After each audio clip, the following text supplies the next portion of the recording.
Assalamualaikum warahmatullahi wabarakatuh. Hai sedulur semuanya, saudara-saudara semua. Sekarang kita akan mendengarkan tausiah dari Ustaz Danu. Silakan disimak tausiahnya, semoga bermanfaat dan bisa menjadi amal soleh kita semua. Amin ya rabbal alamin. Kalau di pegel-pegel itu di leher belakang sampai agak ke bahu atau di bahu, itu sebenarnya sering emosi, jengkel di sekitar. Sekitar itu bisa sama suami, bisa sama anak, kan seperti itu. Bisa sama teman-teman, tapi itu jengkel atau ngomel lah. Nah, tinggal Mbak Foni sendiri paham enggak seperti itu, ataukah agak jaim nih di depan kamera kali harus jujur mengakui loh. Gini kan di depan kamera ya nggak apa-apa, kali memang pemirsa ini ada yang sakitnya mirip. Kalau nggak jujur nggak sama, padahal di pemirsanya nanti sama loh, itu saya sekali, malah langsung sembuh loh itu pemirsanya. Oh iya. Habis itu iya bener saya begitu. Kemudian istighfar, beneran istighfar sampai ke hati, jadi nggak hanya cuma di mulut. Itu langsung bisa hilang. Insya Allah, kan sering ngalamin Mbak Ratna. Lebih tenang, jadi jangan ngomel. Kalau mau ngomel, istighfar dulu. Itu kan menjaga tidak emosi, tidak jengkel. Itu dengan istighfar. Jadi ngomongnya yang lebih sopan, lebih halus. Ya, walaupun dengan anak ya lebih halus. Walaupun dengan suami, walaupun suaminya itu sama Mbak Foni takut, ya nggak harus kita di atas, kan nggak harus gitu loh. Masa suami saya takut sama saya enggak deh. Ya nggak seperti itu istilahnya. Tanyanya gimana sekarang? Pak Ustadz sakti. Bukan sakti, karena tadi Mbak Foni itu mau dengerin nasihat saya yang saya ceritakan dari Quran, mau dengerin beneran nih, serius nih. Dan alhamdulillah Mbak Foni juga hati itu sudah mulai, saya akan mencoba berubah. Itu hati itu. Ada ser-ser gitu Pak Ustadz? Di mana? Nah, yang ser-ser itu biasanya apa ini Mbak? Ilmu. Berarti dulu atau sebelumnya Mbak Foni ini pernah punya ilmu atau pegangan. Satu, umpamanya dulu pernah ke orang pintar kasih air putih yang dibaca-bacain, diminum. Yang kedua, membaca sendiri. Jadi dikasih amalan lah. Nah, ya tawa aja, hebat. Itu kemungkinannya itu Pak Ustadz. Jadi ilmu kalau itu. Iya, kemungkinannya dapat dari orang. Terus sudah kita amal sendiri, terus amalan. Karena ini kan kelihatannya kan dari tenggorokan tuh tadi tuh. Dari tenggorokan ke arah jantung. Berarti kalau dari tenggorokan biasanya beliau ngamalin sendiri, baca sendiri. Oh, gitu. Iya, jadi ilmu itu bisa dilihat dari di mana letaknya dia. Tapi seandainya amalan yang diucapkan itu dari Al-Qur'an gimana Pak Ustadz? Tinggal niatnya apa? Iya, kalau mamanya dari Quran tapi niatnya untuk nih, biar kerjanya itu dilancarkan, biar banyak rezeki, mamanya bayar banyak ini, biar suami nggak begini, biar anak seperti ini. Nah, niat yang itu yang tidak ada dalam sunnah Rasul. Jadi kalau tidak ada dalam sunnah, berarti apa yang dibacakan itu tidak ada dalilnya di dalam hadis Nabi.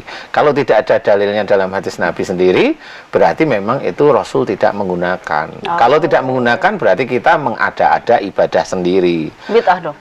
Ya, kalau bisa jangan digunain lah. Gitu. Kan ini penjelasan. Kalau bisa jangan digunain. Kalau memang mau nih, habis sholat doa pada Allah, ya Allah, aku memohon kepadamu jika selama ini aku mencari rizki, tapi engkau belum memenuhi, engkau belum memenuhi karena perbuatan-perbuatan dosaku, karena perbuatan maksiatku, aku mohon ampun. Nah, itu lebih mulia sebenarnya. Oh, begitu ya Pak? Iya. Begitu aja, nggak usah ngamalin apa, untuk tujuan apa. Nggak ada. Yang namanya Al-Quran itu dibaca niatnya harus satu, lillahi ta'ala. Nah, kalau mamanya baca ayat Quran niatnya duniawi, nah kan bukan lillahi ta'ala namanya.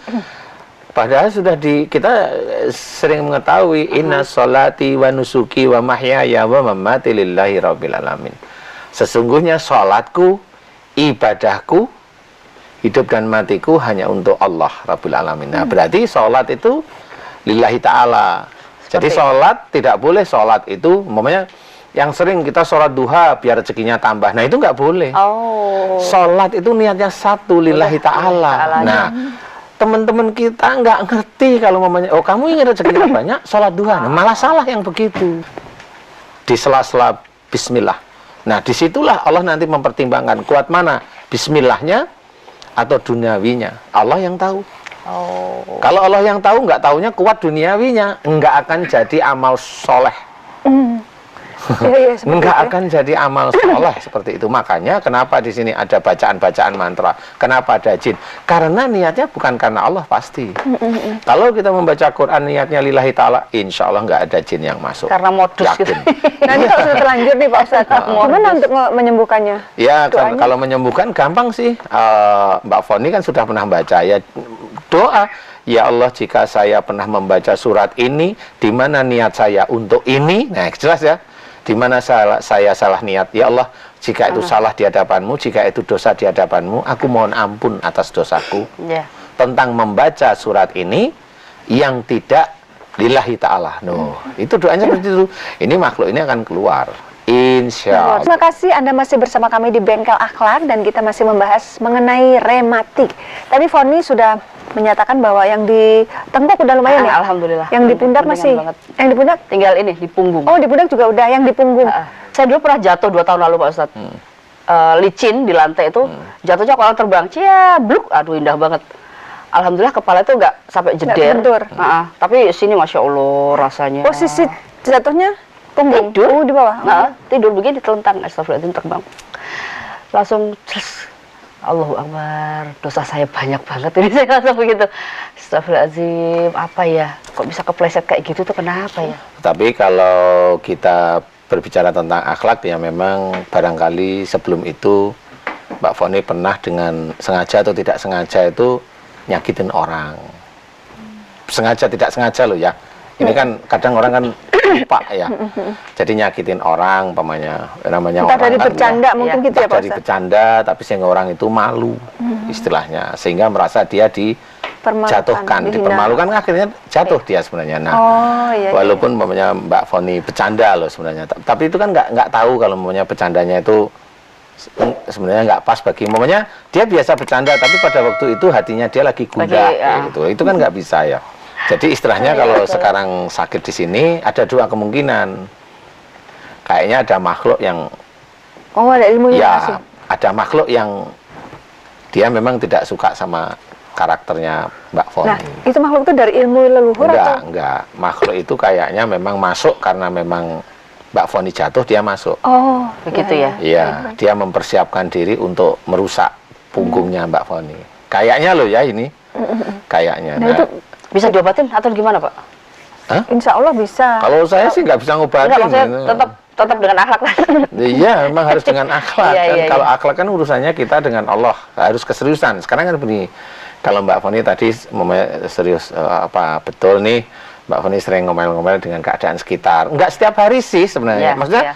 bukan setiap saat, tetapi sehari itu bisa ngomel. Iya. Sehari bisa ngomel sekali, 2 kali, 3 kali. Tapi nggak setiap saat. Nah, itu kan tinggal diem sebentar, kemudian dengan anak, dengan suami itu otak kan begitu. Kemudian lihat, oh iya ya saya seperti itu. Nah pada waktu, oh iya saya seperti itu, itulah yang diinginkan oleh Allah Ta'ala, berarti jujur. Sering melakukan seperti itu. Nah kalau sudah ada kejujuran, Allah itu tinggal mengabulkan aja. Sekali waktu atau beberapa kali waktu itu tenang, cooling down, memahami kayak seperti itu. Nah kalau itu paham, insya Allah nggak sulit kok. Kita coba umpamanya Mbak Foni diingat, sering nggak Mbak Foni itu neken sesuatu dengan apa yang dikerjakan Mbak Foni dengan anak, dengan suami, atau dengan orang tua atau mertua nih? Menekan itu berarti ada prinsipnya Mbak Foni yang memang diberikan kepada beliau-beliau ini dengan agak kaku. Jadi ini prinsip loh. Nah kalau mau Mbak Foni paham, Ya, ya. oh iya ya, sama siapa? Mau diingat-ingat, kayaknya banyak sama suami atau